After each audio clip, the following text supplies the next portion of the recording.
नमस्कार विद्यार्थी मित्रों, Shri Dnyanjyot education charitable trust संचालित श्री दक्षिणामूर्ति विद्या मंदिर यूट्यूब चेनल में हूँ आपनु हार्दिक स्वागत करूँ छूँ।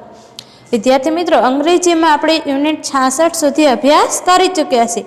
આજે યુનિટ 67 જેમાં ઘર ઉપયોગી વસ્તુઓના નામ આપણે અંગ્રેજીમાં ઉચ્ચાર અને અર્થ સાથે શીખવાના છે, જે હું અહીંયા લખું છું। તમારે પણ તમારી નોટબુકમાં લખવાના છે। यूनिट 67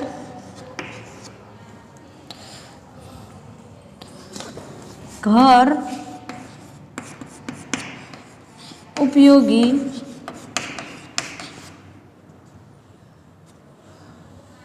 वस्तुओना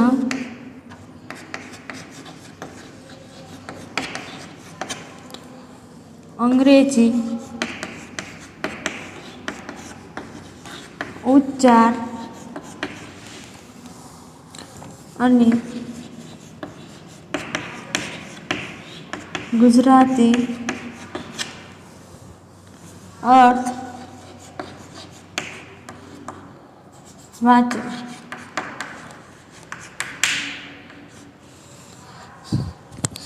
હવે પેલું છે સેફ।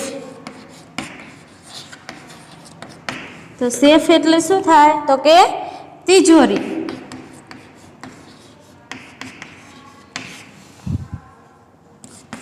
डिश, डिश एटले थाली। कोम एटले कास्को।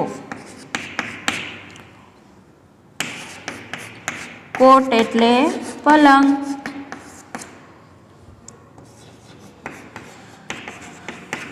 बास्केट एटले टोपली।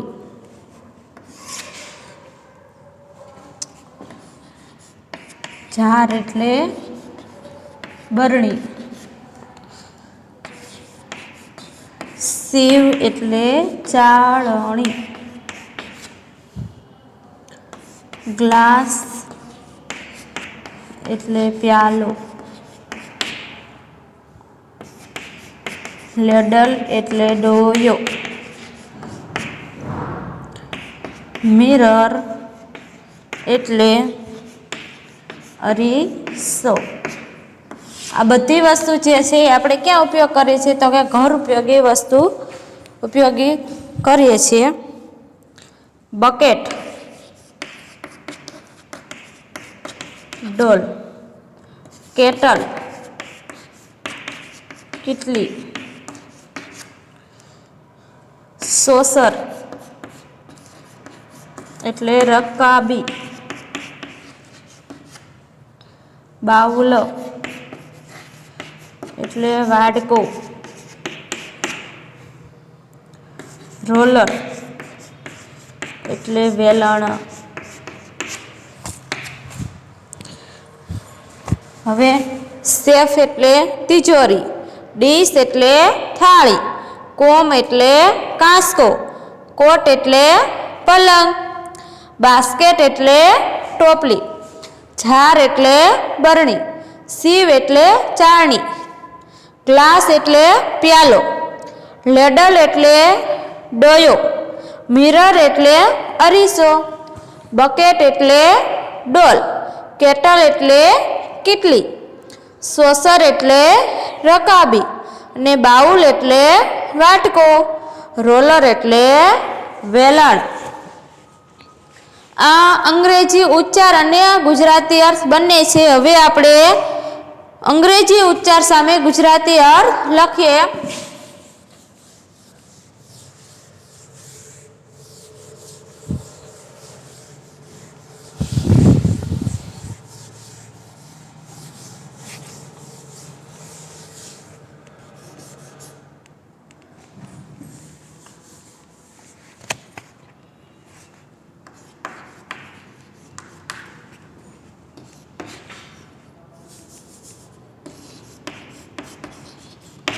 नीचेना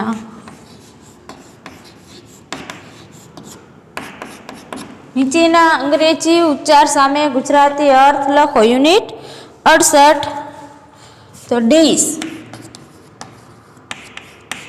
તો શું થશે? તો કે થાળી. શિવ. તો શું થશે? ચાળણી. ઝાર. તો કે બરણી. કોઠ એટલે પલંગ. સેફ એટલે તિજોરી.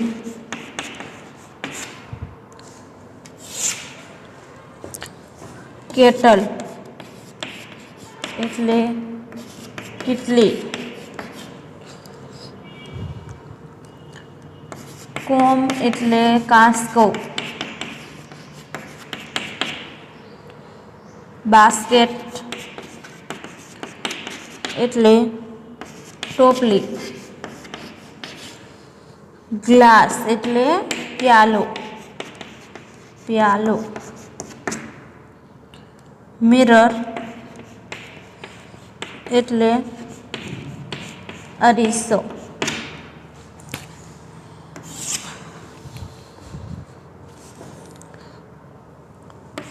બકેટ એટલે ડોલ. લેડલ એટલે ડોયો. સોસર એટલે રકાબી.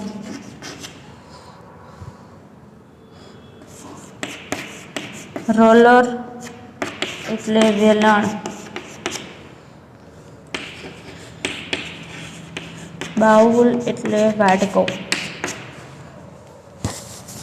તો આને શું કહેવાય? અંગ્રેજી ઉચ્ચાર. અને એની સામે આપણે શું લખ્યું? તો કે ગુજરાતી અર્થ.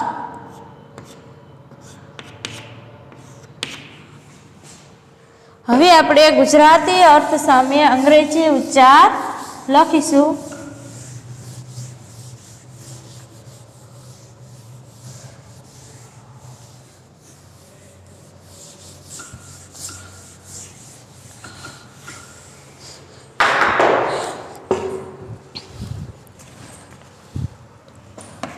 નીચેના ગુજરાતી અર્થ સામે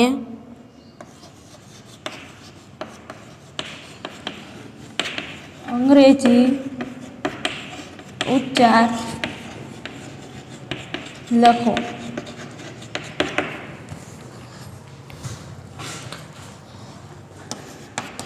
કેટલી. તો શું થશે? કેટલ.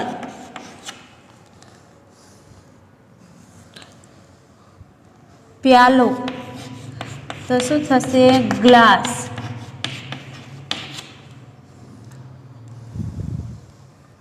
ડોલ. તો શું થશે? બકેટ. ડોયો. તો કે લેડલ. થાળી. તો ડીશ. આ થયા ગુજરાતીની સામે અંગ્રેજી ઉચ્ચાર. તિજોરી તો કે શેલ્ફ. પલંગ તો કોટ. અરીસો. મિરર. કાંસકો તો કોમ. ટોપલી ઓકે. બાસ્કેટ. ચાળણી ઓકે. સીવ. બરણી તો ઝાર.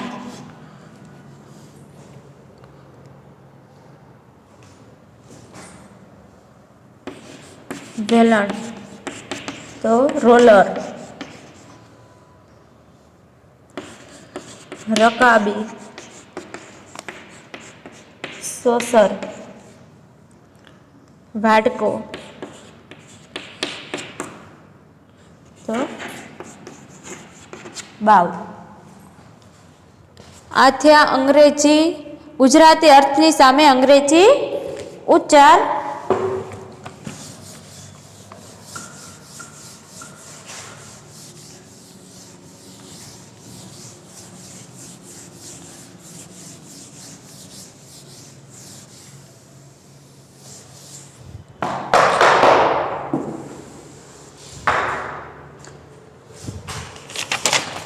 હવે આપણે સગાવાલાના અંગ્રેજી નામ. સગાવાલા જે છે આપણે મમ્મી પપ્પા દાદા દાદી, એને અંગ્રેજીમાં શું કહેવાય એના વિશે અભ્યાસ કરીએ.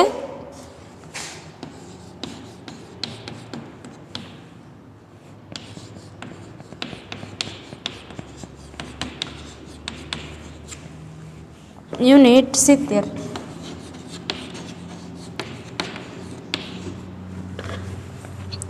હવે સગાવાલા, બરોબર. તો પેલું છે ફાધર.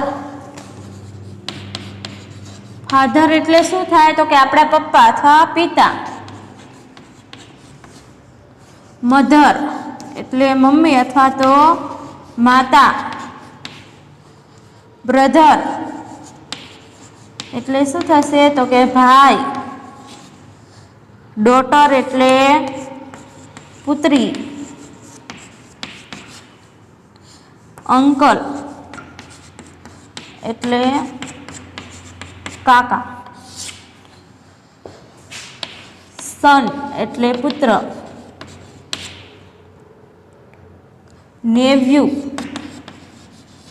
એટલે ભત્રીજો. નીસ એટલે ભત્રીજી.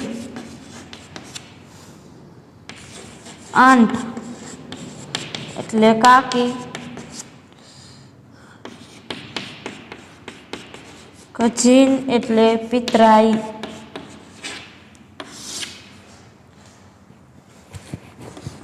સિસ્ટર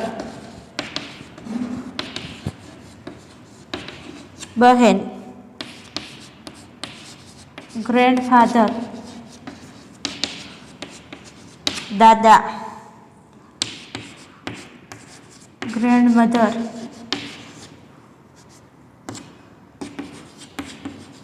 દાદી.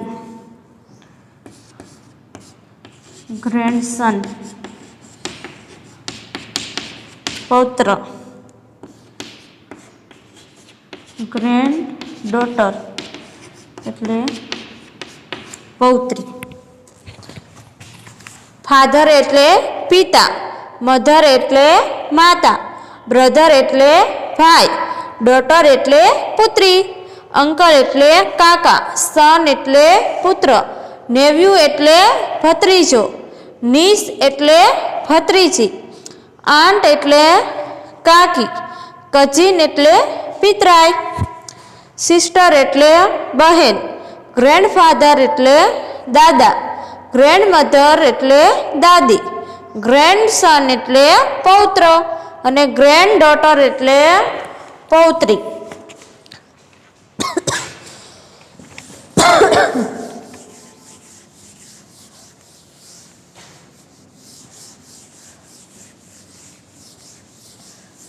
હવે યુનિટ 71.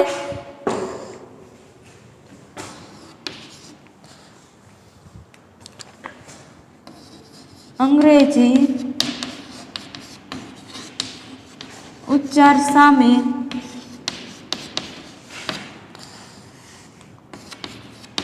ગુજરાતી અર્થ લખો.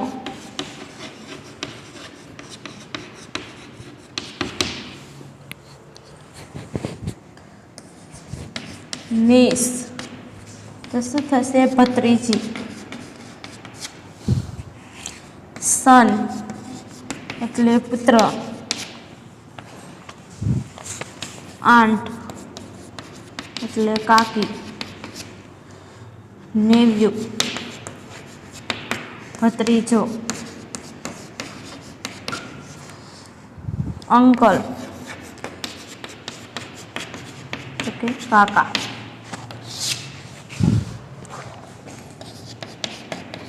કઝિનો એટલે પિતરાઈ. ડોટર એટલે પુત્રી. ફાધર એટલે પિતા. બ્રધર એટલે ભાઈ.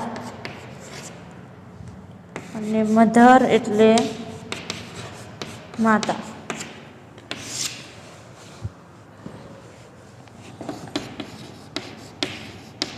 સિસ્ટર એટલે બહેન.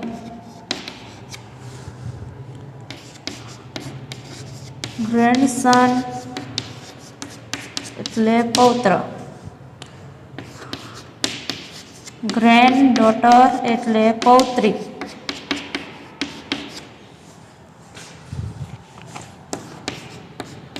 ગ્રેન્ડફાધર એટલે દાદા. ગ્રેન્ડમધર એટલે દાદી. આ થયા અંગ્રેજી ઉચ્ચાર સામે ગુજરાતી અર્થ. હવે આપણે ગુજરાતી અર્થ સામે અંગ્રેજી ઉચ્ચાર લખીશું.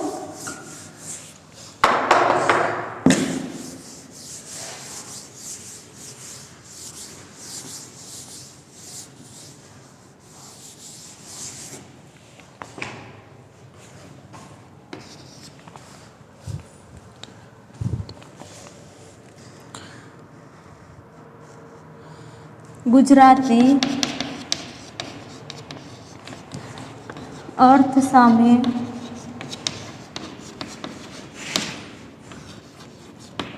અંગ્રેજી ઉચ્ચાર લખો.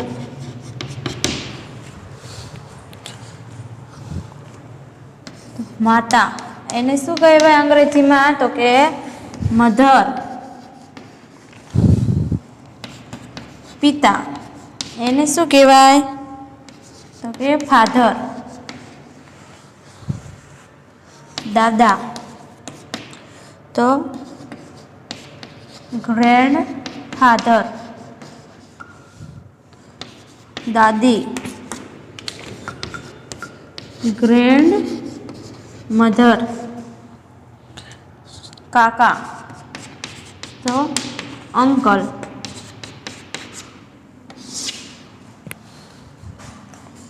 ભાઈ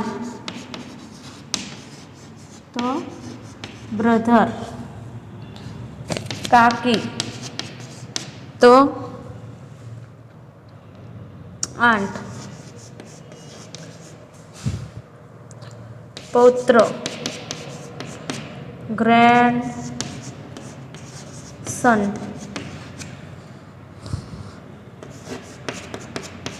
પૌત્રી ગ્રેન્ડ ડોટર. બહેન તો સિસ્ટર.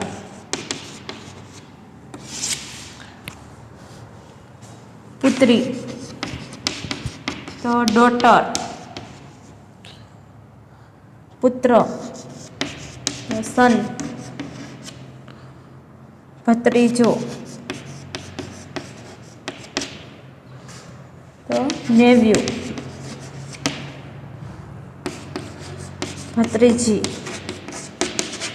તો નીસ.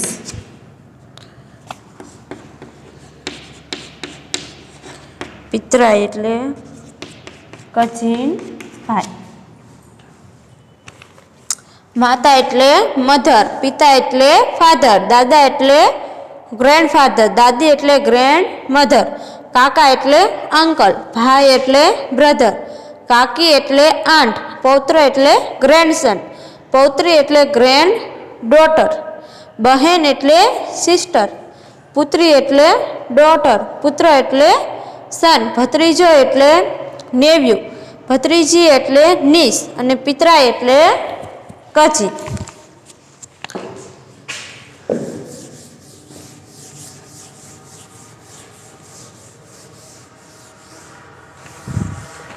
હવે હું અહીંયા હોમવર્ક આપું છું.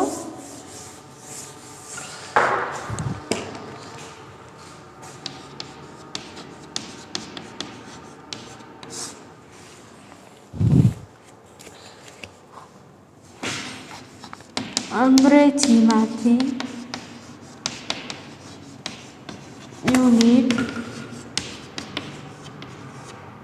67 યુનિટ 67માં જે ઘર ઉપયોગી ચીજ વસ્તુઓના નામ લખાવે તો અંગ્રેજી ઉચ્ચાર અને અર્થ સાથે. અને યુનિટ 70 યુનિટ 70માં જે સગાવાલાના નામ અંગ્રેજી ઉચ્ચાર અને અર્થ સાથે લખાવ્યા હતા તે બંને યુનિટ 2 વાર નોટબુકમાં લખવાનું છે. લખી શબ્દો યાદ કરવા. અંગ્રેજીમાંથી યુનિટ 67 અને 70 2 વાર નોટમાં લખી એના જે શબ્દો છે તે યાદ કરવાના